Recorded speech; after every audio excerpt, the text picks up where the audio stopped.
ازيكم يا حبايبي، عاملين ايه؟ يا رب دايما تكونوا في اتم صحة واحسن حال. انا عبير ودي قناتي، قناة اشهى الاكلات. ويلا ندخل على وصفتنا الجامدة دي، هتعجبكم جدا. هو ايه يا عبير؟ هو ده فطير مشلتت يا جماعة، بس ده بقى الفطير بتاعنا بتاع زمان، بتاع جدتي وجدتك ومامتي ومامتك، اللي احنا اتربينا عليه، مش اللي هو واحدة في واحدة والكلام ده. بجد ليه طعم تاني خالص، حلو قوي. وقبل بقى ما ندخل على وصفتنا الحلوة دي، صلي ونسلم على سيدنا محمد عليه أفضل الصلاة والسلام. حطوا اللايك يا حلوين، حطوا اللايك. احنا هو جبنا الكيلو دقيق. كيلو دقيق حطيته في العجان زي ما انتم شايفين، وحطيت ملح، معلقة ملح صغيرة، ومية. بس كده يا عبير، بس كده. هنعجنها وهتطلع معاكي أحلى فطير مشلتت. بجد دي الطريقة دي بتاعتنا، بتاعت أجدادنا يا جماعة، والله العظيم. دي من أحلى وأنجح الفطاير. الفطاير التانية اللي هي انت بتعمليها عشان المكان وكده، طبعا. ده احنا بنشغل نفسنا، يعني بنعمل الحاجة من نفسنا. بس صدقوني، أحلى فطير بتاكليه هو الفطير المشلتت اللي على الطبلية بتاعت زمان دي يا جماعة، وحلو قوي قوي. يعني الكيلو بيقسم اتنين، كانت ماما تعمله لنا كده، الكيلو يعمل اتنين، عشان الطبلية كانت واسعة وحلوة. انا عملتهم كده اتنين معاكم اهمت، بس لقيتهم هيبقوا كبار على الطبلية، قسمتهم تاني وعملتهم تلاتة كده اهوت معاكم اهي. عملتهم بقى ايه تلاتة، لما لقيتهم هيبقوا كتير كبيرة على الطبلية، قلت اما اقسمهم يبقوا تلاتة. وفعلا برضو كانوا كبار كمان على الطبلية، لان الطبلية مش كبيرة، واسعة قوي. كده انا جبت زبدة اهيت، قشطة. وانا ما استعملتش خالص سمنة بلدي ولا سمنة، اي سمنة. انا عملت بالقشطة والزيت. قلت نعمل حاجة كده، اجرب كده الزيت مع القشطة، من غير سمنة، من غير اي حاجة، ونشوف. بس الطعم طلع هايل بجد، والله كانت جميلة جدا. كده اهوت انت بترشرشي بقى كده، بتعملي الميكس ما بين الزبدة. هي لابسة في دماغي الزبدة. هي تعتبر القشطة بتاعت اللبن، هي الزبدة. اما بتسيبها شوية في الفريزر بتلاقيها بقت زبدة اصلا. كده اهوت انا فردته على الطبلية معاك اهو. قد ايه كان عايز يتفرد كمان والله، لان كانت العجينة كبيرة وعايزة تتفرد كمان، والطبلية مش مساعداني، صغيرة مش كبيرة. بس كان جميل جدا طبعا. ده بقى الفطيرة منه ب100 فطيرة من اللي احنا بنعملها في قلب بعض دي. بجد كانت جميلة جدا. ايه ده؟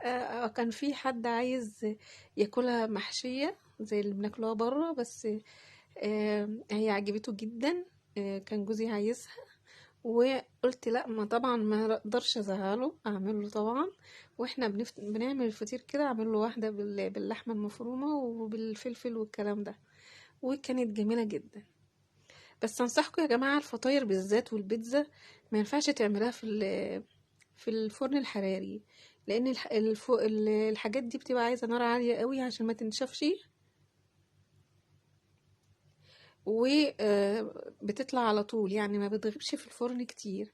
فالفرن الحراري برضو مهما كان عالي او درجة حرارته عالية، مش زي الفرن بتاع البوتاجاز. كده دي معلومة انا خدت يعني بالي منها، لان برضو انا جربت في البيتزا والفطاير ما بتنشفها. انتوا فاهميني طبعا. بصوا الفطير جميل جدا بجد، يعني الحتة منه مشبعة جدا. وده بقى بتاع زمان، الحاجة اللي كانت بتخليكي تاكلي الحاجة وانتي ما بتقوليش عايزة اكل تاني يعني. اهي بص، جميلة قوي. فردت معاكم النهاردة كله على الطبلية اهو، وعملناه بالطريقة بتاعتنا، بتاعت زمان، بتاعت اجدادنا وبتاعت امهاتنا. دي التانية اهيت. انا كده عملت التلاتة، فيهم واحدة صغيرة شوية والتانيين كبار، يعني برضو ايه. دي كانت حلوة قوي وخفيفة، لانها كانت مفرودة بزيادة، لانها كانت صغيرة. يعني المفروض الكيلو على طبليتي دي، الطبلية دي كانت 80 سنتي او اقل. فما كانتش ودياني الوسع اللي هو اعرف ارتاح في الفرد يعني. فدي مفروضة حلوة قوي. كان فضل شوية بتاع صيغة، قلت اعملها في الفطيرة الصغننة دي، بس بجد كانت جميلة قوي، كانت طعمها هايل بجد، كانت روعة.